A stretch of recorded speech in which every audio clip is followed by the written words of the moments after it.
अजित पवारांच्या अपघाती निधनामुळे सर्व राजकारणच बदललंय. पवार नावाभोवती फिरणाऱ्या राजकारणाचं काय होणार असा प्रश्न आता निर्माण झालाय. पाहूयात त्याबाबतचा हा रिपोर्ट. अजित पवारांनी सक्षमपणे शरद पवारांचा राजकीय वारसा पुढे नेला होता. राज्याचं राजकारण मागील 6 दशकांपासून शरद पवार या नावाभोवती फिरतंय.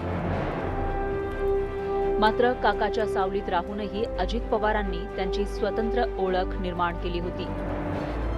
धडाडीच्या कार्यशैलीमुळे अजित पवार कार्यकर्त्यांमध्ये लोकप्रिय झाले होते. काँग्रेस राष्ट्रवादी आघाडी, महाविकास आघाडी आणि महायुतीच्या सरकारमध्ये मंत्री आणि उपमुख्यमंत्री म्हणून काम करताना अजित पवारांनी त्यांचा ठसा उमटवला होता.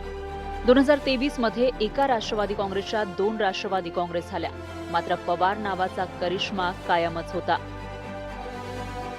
अजित पवार हे सर्व पक्षांमधल्या आमदारांची, तिथल्या नेत्यांची जी काही जनहिताच्या दृष्टीनं किंवा काही महत्त्वाची जी काही योजना असतील, कामं असतील ते करायचे.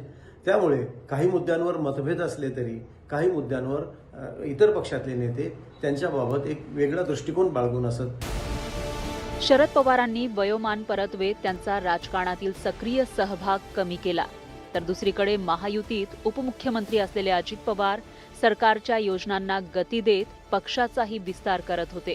शरद पवारांनी ज्या प्रकारे सहकार आणि राजकारणाची सांगड घालत विकास कामांवर भर दिला होता, तशाच पद्धतीनं अजित पवारांची वेगानं वाटचाल सुरू होती.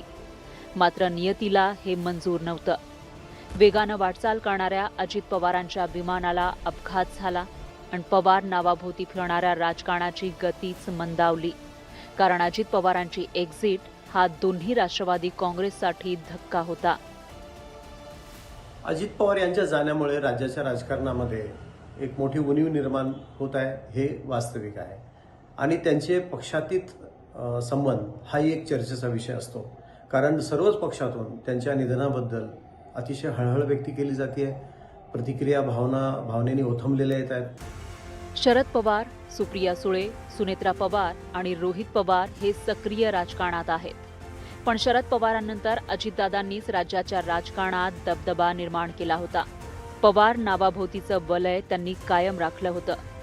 आता तो वारसा कोण पुढे नेणार याचं उत्तर काळाच्या उदरात दडलंय. संतोष गोरे, न्यूज 18 मराठी, मुंबई.